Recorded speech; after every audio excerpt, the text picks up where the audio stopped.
What is up, everyone? I'm Art Edwards. It is the final week of the shortened high school football season. We're going to finish things off in style. That includes two main events, 4 undefeated teams, all of them among Oregon's best offenses and defenses. We start in West Linn, the Lions hosting the Newburgh Tigers. The captains, they meet on the field before the ball game in this one. First quarter, Newburgh's quarterback Levi Durrell under pressure barely gets the pass off, but he finds Sam Murphy in the corner of the end zone for the score. West Linn, though, answers right back. Quarterback Blake DeBishop takes a snap, fires it long. Nate Watt, great catch for the touchdown. West Linn's defense would also do some work in this one. They would dominate the game. Third quarter, Gavin Haynes, he picks off the pass, and he sprints to pay dirt. That's a pick 6. West Linn cruises. 33-7 the final score. They finished the season undefeated, but both teams had excellent runs this year in bizarre circumstances. Everybody should be very, very proud. Sunset finally got a win over Jesuit last week, snapping a 26-game losing streak to the Crusaders. The Apollos looking to finish off the season unbeaten. But in their way tonight, another undefeated team. We're talking about Central Catholic. Let's head to Hillsboro for this ball game. The Central Catholic cheerleaders trying to get everybody fired up for the game. Those fans in the stands. Rams opened up the scoring. Ellis Bynum streaks through the defense, gets to the sideline, goes 59 yards for the score. You know what? He ripped off an 80-yard touchdown run later on in this ball game. Sunset responded. They were able to take the lead in the second quarter of this one. Caleb Kim, he punches it in for a yard out. Remember that name because he had a big game. Looked like Sunset had control of the ball game. It's Kim again. This is a really nice 35-yard scoring run to put the Apollos up 24-7 in the third quarter. But Central Catholic stormed back, and this game went into overtime. Sunset does get the winning score. It was Kim once again on a short touchdown, 38-31, to finish off the season at 6-0. Great game at Hillsboro Stadium.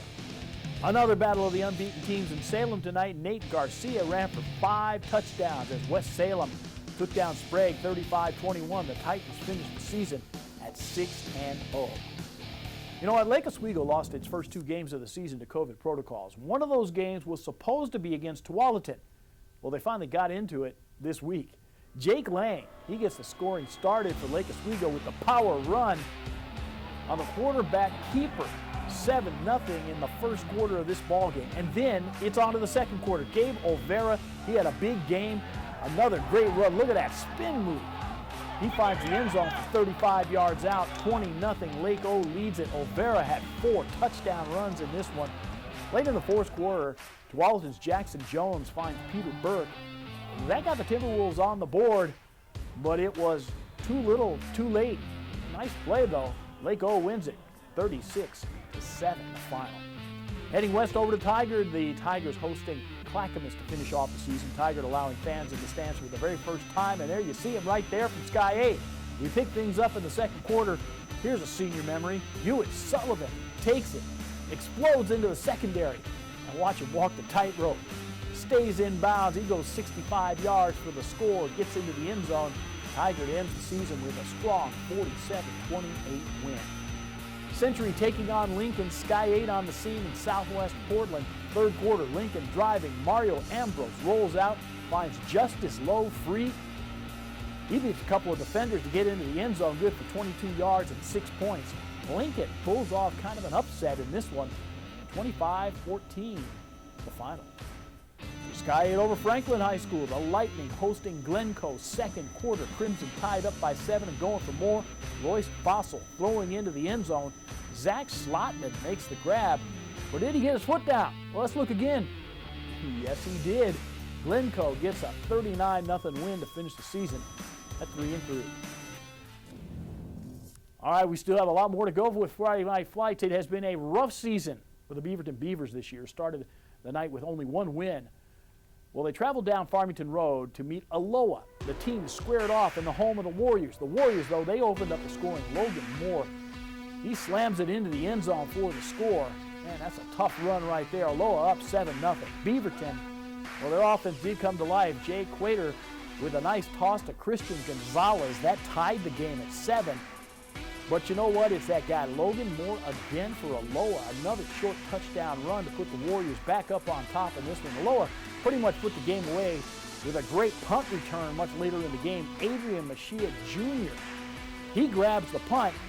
He's at like the 30-yard line. Nobody touches him. Goes all the way in for the score. Aloha wins it 49-13, the final score. Sky 8's going to take us down south to Mountainside. The Grant Generals paying a visit there. The Mavericks defense very, very strong in this one. They were able to keep the Generals bottled up for most of the game. A couple of serious-looking injuries, though, in this game slowed it way, way down. We hope that everyone is going to be okay. Mountainside's able to take the game 17-7, the final score. Both teams finished their seasons at 3-3. The 5A Wilsonville Wildcats, they are undefeated, and they have already beaten two 6A squads. Well, they were looking for a third win over a 6A team on the road at Barlow. The defenses would rule this game early. Second play of the game, the Wilsonville defenders stripped the ball. Colby Gunther comes up with it. Great memory for that senior right there. But a few plays later, well, Barlow, they return the favor. They get pressure on the quarterback. That's Jace Knapp getting hit, getting knocked around. There was a monster hit to force the fumble. It would be a back-and-forth game throughout, but Wilsonville's able to come up with a 24-20 win. Their third win over a 6A school this season. The Canby Cougars made that long trip down to Southern Oregon to take on the Crater Comets. I think I have a new favorite mascot. That's the Comet. Look, his hair is on fire. Canby's defense came to play. First quarter, Keenan Brewer, he gets the pick, but he can't run because the knee was down. Later on, Zach Markell with a nice play fake. Kind of fools everybody out there on the field. Keeps the ball himself. But you know what? Crater was just a little bit too much in their home finale. The Comets take this one 20-14.